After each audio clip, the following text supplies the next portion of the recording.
जो next question है वो बोलता है that there is only one citizenship and one domicile.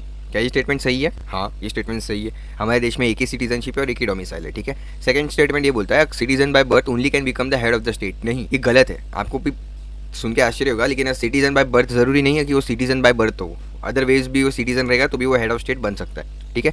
Foreigner once granted the citizenship can not be deprived under the circumstances. गलत है, ये लॉजिक है कि हम सिटीजनशिप तो कभी भी ले सकते हैं। सो इसमें सही आंसर कौन सा हुआ? There is only one citizenship and domicile, first A, one only, ठीक है। ये 2021 के प्रीलिम्स में आया था, ठीक है। So will move to next question. Which act introduce the dual government system in India, ठीक है। Dual government system in India कौन से एक्ट में आया था? सबसे पहली बात, जो रेगुलेटिंग एक्ट था 1773 का, ठीक है, 1773 का, वो बेसिकली आया इसके लिए था कि बहुत सारा करप्शन हो रहा था, ठीक है। तो वो करप्शन कंट्रोल करने के लिए आया था रेगुलेटिंग एक्ट, लेकिन वो एक्ट काम ही नहीं किया, ठीक है, फेल हो गया। तो 1773 के बाद 1784 के अंदर एक पिट्स इंडिया एक्ट आया था जहाँ पे डुअल गवर्नमेंट फॉर्म की थी। पिट्स इंडिया एक्ट आया था जिसके अंदर डुअल गवर्नमेंट फॉर्म की थी, और वो एक्ट के अंदर जो नए प्रोविजंस थे, जैसे कि एसेट डिक्लेरेशन करना है, ठीक है, आपको प्राइवेट ट्रेड नहीं करना है, अबॉलिशमेंट ऑफ प्राइवेट ट्रेड, वो सब के बारे में था। तो Pitt's India act was the act जहाँ पे डुअल गवर्नमेंट का इंट्रोडक्शन हुआ था। विल सी, करेक्ट, ठीक है।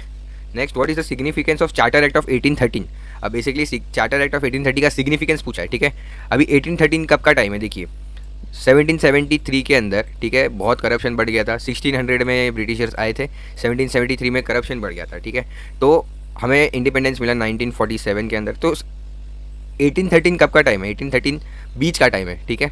बीच के टाइम पे क्या हुआ कि है ना, जो ब्रिटिश गवर्नमेंट थी वो ज़्यादा पावरफुल थी कंपनी से, ठीक है।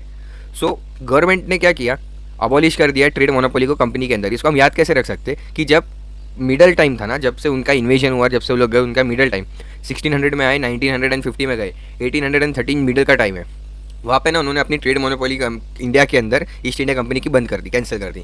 सो इसकी वजह से abolishment of trade monopoly of the company in India, ठीक है। सो इसका जो आंसर है वो है बी, ठीक है। तो इसको हम याद ऐसे रख सकते हैं कि सेंटर का टाइम जब 1600 में ब्रिटिश आए, 1800 में 1950 में गए, 1947 में, तो 1800 के टाइम पे ना उन्होंने ट्रेड अबॉलिशमेंट खत्म कर दी थी। बस चाय और टी एंड ओपीएम का खाली चलता था, ठीक है।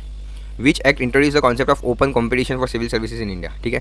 यहाँ पे भी हम वही लॉजिक लगाएंगे। 1947 के अंदर हमें फ्रीडम मिला, ठीक है, 1947 के अंदर, ठीक है। तो 1947 के अंदर सब अगर तुरंत तो हमें नहीं मिल गया रहेगा सिविल सर्विसेज के अंदर, ठीक है, हमें थोड़ा पहले मिला रहेगा। तो 1947 से पहले कौन सा एक्ट आता है? Indian council act, act of 1786, charter act of 1833, charter act of 1853।